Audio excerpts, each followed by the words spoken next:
Hello दोस्तों, स्वागत है आपका। मैं हूं मनीष भारद्वाज।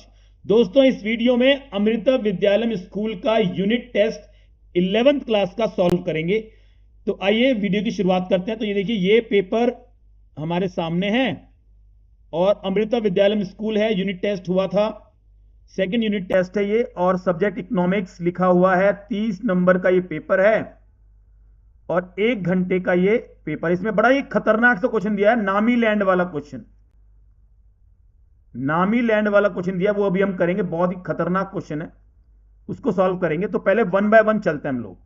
देखिए भाई, पहला क्वेश्चन जो है वो 1 नंबर का क्वेश्चन है। कह रहा है आपको पॉजिटिव और नॉर्मेटिव इकोनॉमिक्स के बारे में बताना है। तो देखिए, जहां पे शुड आ जाता है वो positive economics, sorry normative economics हो जाती है। जहां पे शुड आ गया वो नॉर्मेटिव इकोनॉमिक्स। तो लिखा है all the students should study at least 3 hours a day. Her student को 3 घंटे पढ़ना चाहिए, ओपिनियन शो कर रहा है नॉर्मेटिव इकोनॉमिक्स। शुड आ गया, ओपिनियन है, एडवाइस है, तो नॉर्मेटिव। फिर बी कह रहा है students who study at least 5 hour every day will on an average perform better than those who study for 1 hour every day. तो जो 5 घंटे हर दिन ऑन एन एवरेज पढ़ेंगे, किन लोगों के मुकाबले? 1 घंटा पढ़ने वालों के मुकाबले वो अच्छी, उनकी परफॉर्मेंस अच्छी होगी, ऐसा बताया गया इसके अंदर। तो ये पॉजिटिव इकोनॉमिक्स है, क्योंकि एक फैक्ट की बात कर रहा है। ये एक रियल फैक्ट है और प्रेजेंट की बात कर रहा है। किसकी बात कर रहा है? प्रेजेंट की बात कर रहा है, कि ऑन एन एवरेज फैक्ट की बात कर रहा है। ये पॉजिटिव इकोनॉमिक्स है, ठीक है। क्वेश्चन नंबर 2 देखिए, कह रहा है कि ये देखिए टाइप्स ऑफ सीरीज कह रहा है ये। तो पहले में लिखा हुआ है इंडिविजुअल सीरीज। ये इंडिविजुअल सीरीज लिखा, अगर आपको नहीं दिख रहा तो मैं लिख देता हूं, इंडिविजुअल सीरीज। स्टैट्स का क्वेश्चन है ये। दूसरी सीरीज कौन सी होती है? Discrete series. Discrete series. और तीसरी सीरीज कौन सी होती है? Continuous series.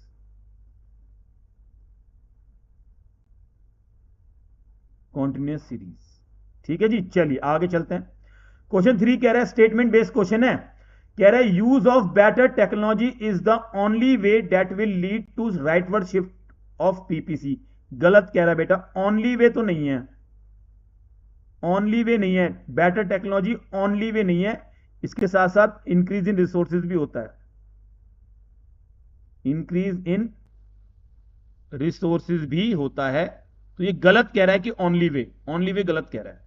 स्टेटमेंट 2 देखो, developed economies always work on PPC. ये बात भी गलत कह रहा है कि डेवलप्ड इकोनॉमी हमेशा पीपीसी पे काम करती नहीं, भी हमेशा नहीं करती है, ऑलवेज गलत लिखा है यहां पे। पीपीसी के अंदर काम करती, दोनों स्टेटमेंट फॉल्स है। तो both the statements are false, answer होगा B.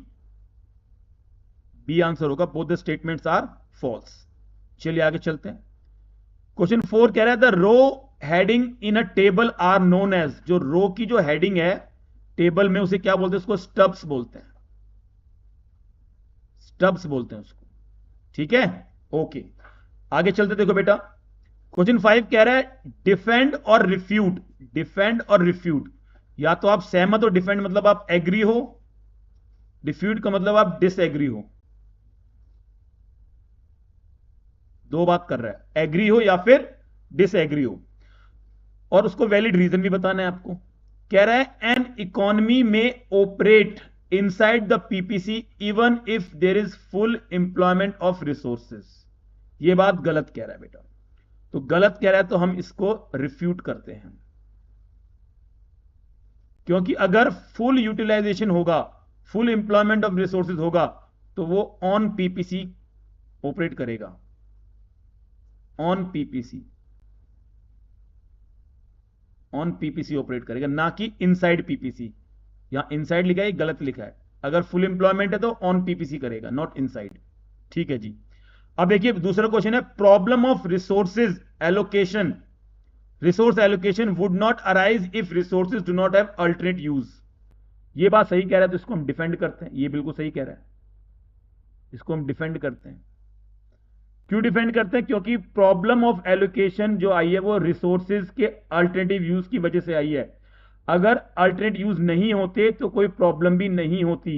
Would not arise, don't have alternate use, तो ये डिफेंड कर रहे हैं हम। ठीक है, ओके।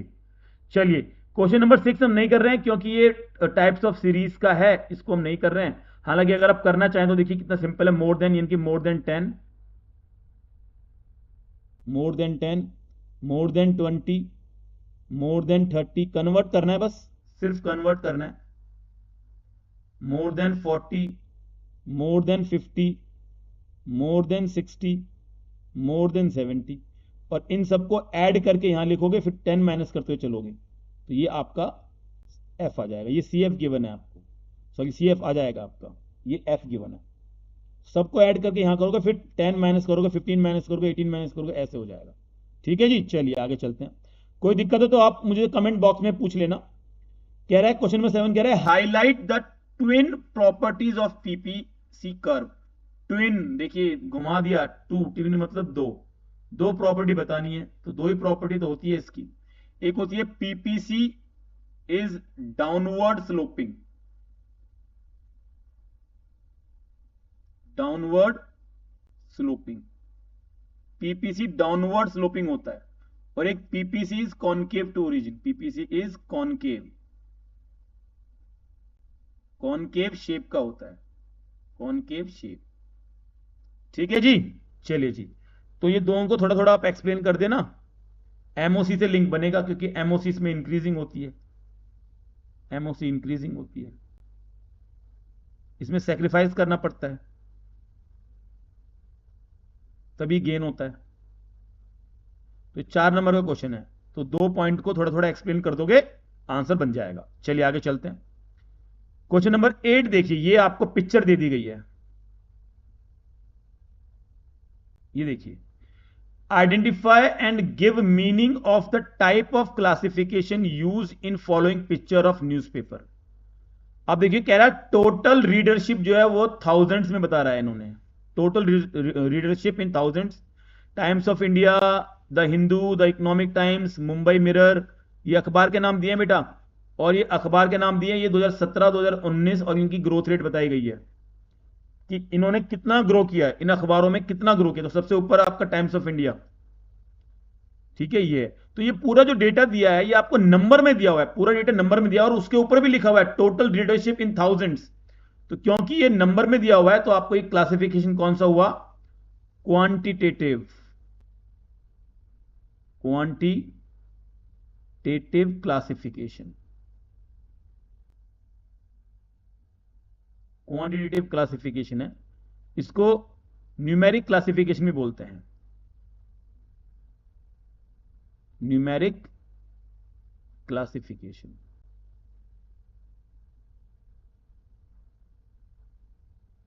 ठीक है, अब ये कह रहा है, ये तो हमने पहचान लिया कि ये आइडेंटिफाई कर लिया, हमने कहा था ना आइडेंटिफाई करो, तो आइडेंटिफाई तो हमने कर लिया, ये है।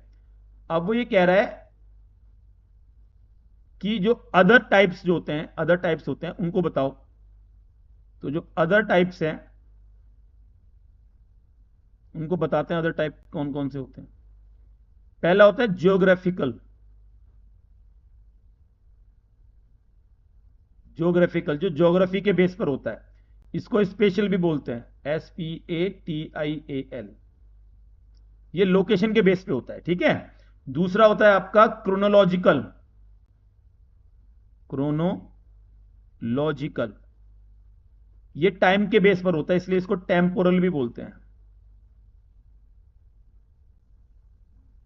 तीसरा होता है आपका क्वालिटेटिव, क्वालिटेटिव ये गुणों के आधार पर होता है, मेरिट के बेस पर होता है। ठीक है, और चौथा आपका ये रहा क्वांटिटेटिव क्लासिफिकेशन। ठीक है, चलिए बेटा आगे चलते हम। अब आगे हमारा वो खतरनाक क्वेश्चन, नामी लैंड वाला क्वेश्चन। ठीक है, ये नामी लैंड वाला क्वेश्चन आ गया है, केस स्टडी दी हुई है, इसको पढ़ना है और नीचे दिए हुए क्वेश्चंस को सॉल्व करना है। तो चलिए पढ़ते हैं इसको, केस स्टडी दी है, आराम से पढ़ते हैं। कह रहा है this case study is about a developing country, एक डेवलपिंग कंट्री है called Namiland. Namiland is known for its agriculture sector and has limited resources and technology. Agriculture के लिए जानी जाती है बेटा, एग्रीकल्चर यहां ज्यादा होता है, और जिस देश में एग्रीकल्चर ज्यादा होता है वो डेवलपिंग कंट्री होती है।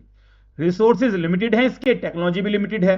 कंट्री फेस कर रही है challenges of allocating its resources efficiently to maximize its production possibility.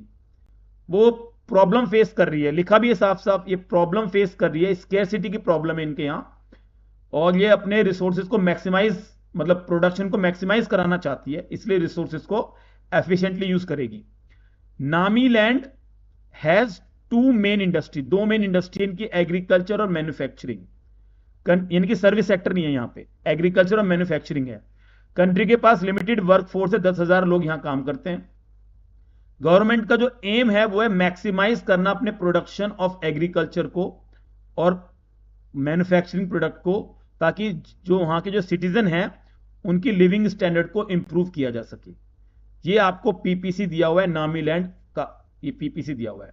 देखिए कॉम्बिनेशन दिया हुआ है. ए, अगर ये लोग 500 एग्रीकल्चर गुड्स बनाते हैं तो मैन्युफैक्चरिंग गुड्स नहीं बना पाएंगे. ठीक, प्रोडक्ट्स का मतलब ही गुड्स ही होता है, वस्तु. ठीक है, वस्तु बोलते हैं.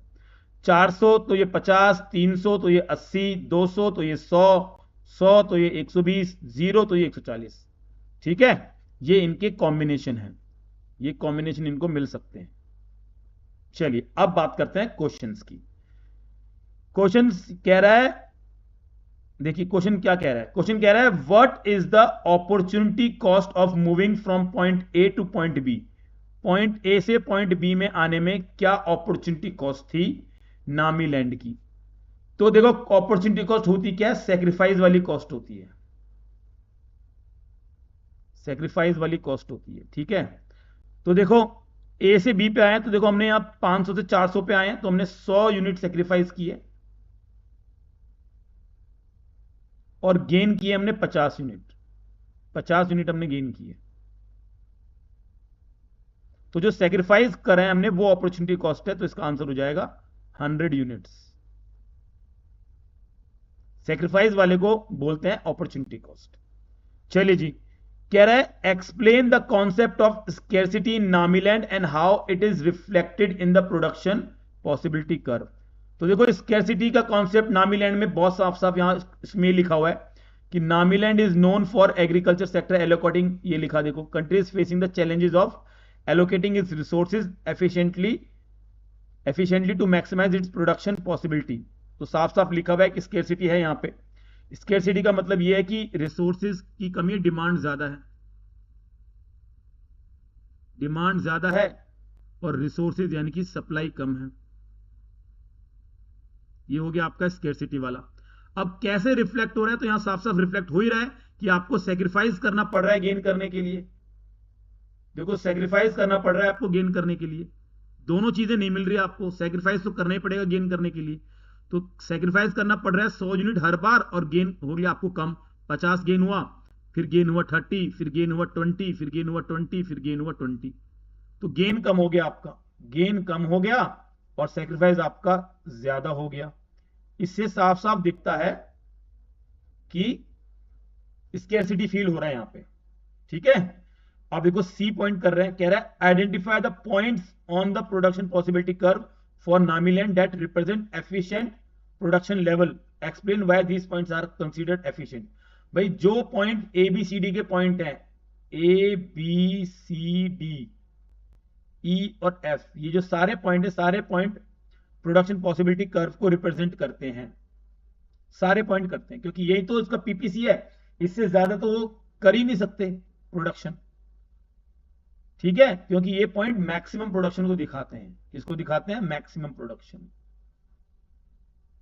मैक्सिमम प्रोडक्शन को ये दिखाते हैं. ठीक है प्यारे बच्चों, कोई दिक्कत हो तो बेटा पूछ लेना. ठीक है, if you feel any problem while answering the questions you can please ask me in the comment box. अब क्वेश्चन डी देखो, discuss the implication of operating inside the production possibility curve. थोड़ा इसको ऊपर कर देते हैं.